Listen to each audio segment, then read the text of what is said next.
In June of 1932, Leon Trotsky penned an article from exile for radical publication The Militant in defense of Rosa Luxemburg.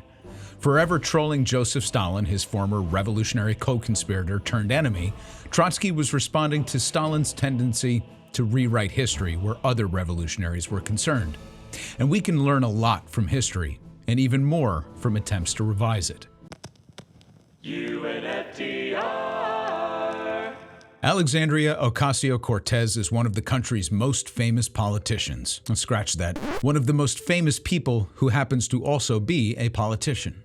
She was called an effing bitch on the Capitol steps by a colleague, has been continuously ridiculed by right-wing pundits, has received multiple death threats, was even stalked by Marjorie Taylor Greene before MTG was even elected. You want to be a big girl, you need to get rid of your diaper and come out and be able to talk to the American citizens instead of us having to use a little flap. Some of this is par for the course, and a lot of it stinks of misogyny, bigotry, and racism. See, white women don't receive the same treatment, even from the opposition, and white men certainly don't either. This type of vituperative behavior is usually reserved for public officials of color, and mostly for women of color. But we know this. All of this is a pretty heavy lift for the youngest woman ever elected to Congress. Out of the 435 members of the House of Representatives, though, why AOC? Why the fixation on the right? It's not like she flipped a district from red to blue. Her vote doesn't count more than the other 434 members. And New York City has produced its fair share of progressive politicians over the years. So why her? Well, this one's actually pretty easy to answer. She's smart, media savvy, empathetic, dynamic, fearless, prepared, and beautiful. All of the characteristics prior to that last one are enough to drive any opponent nuts, but in our shallow media culture, it's also the fact that she has such mainstream appeal and beauty that makes her the bête noire of white men on the right in particular. We did an early podcast on the obsession with AOC among white men on the right, and that's just who we are as a country, and to ignore it is silly. Otherwise, the right would be talking just as much about Earl Blumenauer, right? Who's Earl Blumenauer, you ask? Good old Earl Blumenauer of Oregon, whose votes and ideology rank line up almost identically with AOC, but he even charts higher on GovTrack's leadership access because of his tenure and number of sponsored measures. He's smart, engaging, fearless, has been calling for the legalization of marijuana since the 90s. He's also critical of Israel. Yeah, but he's also from Oregon, which doesn't really garner a lot of media attention. Well, neither does Rome, Georgia, but that's where Marjorie Taylor Greene is from. Now, one might suggest that by that logic, I think that MTG garners the same attention because I see her as an attractive blonde woman. But no, I don't. Also, not the same thing. MTG's fame is derived from stalking people like AOC, and also survivors of school shootings, of course, spreading conspiracies, shouting at other members of Congress or the president, calling climate change a hoax, defending Donald Trump and saying the election was stolen. AOC made a name for herself by upsetting the establishment candidate in the Democratic Party and is part of the so-called Squad, which ushered in a wave of both diversity and progressivism in Congress. Slightly different origin stories. The rationale for criticism on the right side aside, what we're addressing today is the most recent trend of criticizing AOC on the left, the center left to the far left. A recent article in New York Magazine titled "AOC is just a regular old Democrat now" made the rounds in the liberal media establishment and found more than just a few nodding heads. Here's an excerpt. Quote, "Typically, when I criticize Ocasio-Cortez, the response is not to argue that she has actually acted deftly as a politician, much less that she's demonstrated any consistency between her statements and her actions. Instead, I'm constantly told that the problem lies in expecting anything from her at all. Hey, she's just one congresswoman. She's hemmed in by her party and an undemocratic system. She's constrained by capitalism. Again and again, I've been told that asking Ocasio-Cortez for minimal ideological consistency, or even worse, results, is simply to ask too much." End quote. The author builds a case by cherry-picking a few key moments in AOC's brief tenure. How she cried at the sight of kids in cages at the border as a candidate and is now, according to the author, mum on the issue under Biden. Her bougie appearance at the Met Gala that almost broke the internet when she wore a dress that had "Tax the Rich" emblazoned on the back of it.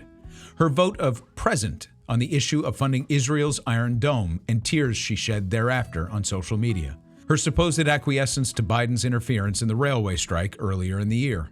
And the greatest sin of all, recently endorsing Biden for re-election on the Pod Save America podcast. These are the main points of contention not only in this article, but often repeated by critics on the left. Fair enough. Let's take a look.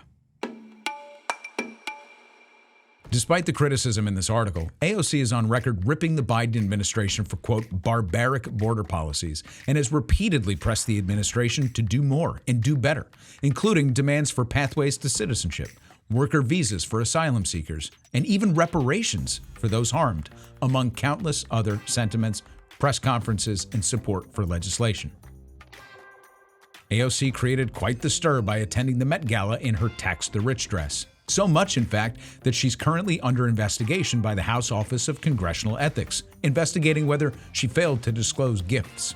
The most updated reporting appears to center on whether her office took too long to reimburse vendors for any expenses related to her attending, and not whether she pocketed any gifts. Two ways of looking at it. One, the optics were bad because she was hobnobbing with the elite. Or it was a subversive act to show up the elite that only someone with AOC's level of fame could pull off. The decision to extend funding to Israel for its Iron Dome defense system has become a flashpoint among progressives. Any support for Israel, in fact, has become a litmus test for whether or not one can even be considered progressive. That's for another day. The specific critique around this measure was that AOC voted present rather than voting no. Afterwards, she expressed remorse at this decision, saying she was swept up in the controversy after begging leadership to delay the vote, which they declined. But I can see how that would enrage progressives. Curious, though, how did the other progressives that align with her record vote on this measure? Well, let's see. Jamie Raskin, yay. Barbara Lee, yay. Earl Blumenauer, yay. Jamal Bowman, yay. Pramila Jayapal, yay. You get the picture. Bottom line is, you don't hear about these other votes, just hers. AOC joined with several other progressives to force a contract on the striking rail workers late last year. This is mostly true, though a bit more nuanced as there were two separate unions and a few of the members that seemed unclear on the demands. But AOC's stance was she believed that she was representing the path forward that the workers actually favored. This was pretty hollow, and to me at least remains the biggest hole in her progressive bona fides. Now it should be noted that many of the workers' demands were quietly met just this summer, largely through back-channel efforts led by none other than Bernie Sanders. And Bernie did it by working beyond the headlines and within the system. As for the endorsement of Biden, I don't know what to tell you. The Democratic field consists of self-help guru and author Marianne Williamson, who has never held elected office, Robert Kennedy Jr., who has also never held elected office, and Joe Biden, who's currently sitting in that office. I'm firmly on record as to my feelings regarding Williamson and Kennedy, so I'm not going to rehash that here. But to be clear, no one else is entering the race. The only other thing that AOC could have possibly done was announce her own candidacy for president. So let's tally this up. AOC continues to fight for immigration reform and better treatment for families at the border and within sanctuary cities, going so far as to advocate for reparations. Her present vote was more of a statement than most other progressives made and wound up garnering more attention to the issue whether you want to admit it or not. She loses on the railroad strike, but as an acolyte of Bernie, who is in a much greater position of power to do these things, by the way, hopefully she took some notes and sees what's possible as she grows as a legislator. The Met Gala either offended your sensibilities with bad optics, or it was another promotional stroke of genius to attack the elite under their own noses. And just because Marianne Williamson has a progressive platform doesn't mean she's fit to run the country. And RFK is an alt-right libertarian in disguise, and barely. And if you don't believe me on that, then explain his 14 and 88 tweet. Look it up. If you want a refreshing take on all AOC and the squad have accomplished, take a look at the recent Jacobin article by Branco Marcetic, or you can catch his appearance on Left Reckoning. I'll link both in the notes. The Jacobin isn't exactly a paragon of establishment media, by the way, which is why it deserves a look. To be clear, I'm not saying that we shouldn't be critical of certain policies, beliefs, or votes. Dissent is a right, and we should hold political leaders to account, especially when there's so much rotten corruption. I think that AOC, as our example today, should be held to account for how she and her colleagues played the railroad strike. In this example, as was the case with certain negotiations within the Democratic Party during the fight against Manchin and Sinema, one must also appreciate the competitive aspects of governing. Not only are they competing with well-funded, often corrupt ideologues on the right, they're fighting with well-funded, often corrupt ideologues in the Democratic Party who are really, really good at bare-knuckle fighting. And sometimes, the progressives are outwitted and outmatched. But it's not about winning all the battles. It's about how you move on, how you continue to scratch and fight and claw even if you're smarting from the losses. The alternative to being beaten is to throw a tantrum, just to walk out and give up. Well, you know who does that? Babies. But real fighters dig back in. They learn from mistakes and evolve and grow up to keep fighting. To act like a baby and give up is to leave the system and throw bombs from the outside, but that's not what politicians are elected to do. To broadly claim that AOC is a careerist or a sellout is so demonstrably false, it's absurd for the very reason that being a part of the American political system is a career. And sometimes it's not called selling out, it's called compromising, or sometimes you just lose. But you have to live to fight another day, like Bernie did with the rail workers, like the progress made on prescription drugs, like getting funding accomplished for renewable energy projects, all while stacking the deck in your favor, encouraging more progressives to win races across the country until you build such momentum with an authentic coalition that you eventually get everything you ask. Ask members of the LGBTQ community how long it took to get marriage equality. Read about the women's suffrage movement. Study the work of Thurgood Marshall and the countless cases that he won, chipping away at the law year after year until the Voting Rights Act was passed. Ask women's rights activists how long it took to get Roe v. Wade codified into law. And now think about how many of these rights have been stripped away right under our noses because the loyal opposition never stopped fighting. This is a war of attrition from the inside, and it has been forever thus. Now I can sense the eye rolling, and I get it. Activists, pundits, demonstrators, protesters, see, we all get to be perfect in our beliefs and unassailable in exercising our right to dissent. That's the role of an agitator. But AOC was elected to be a part of the system, not apart from the system.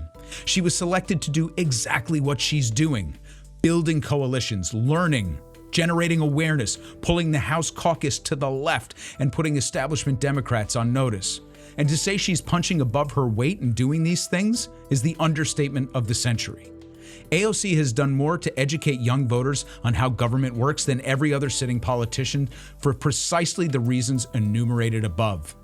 She's bright, attractive, hardworking, and ubiquitous in traditional and social media, and she's done it with a steel rod in her back considering the withering criticism she gets from all sides, not to mention death threats.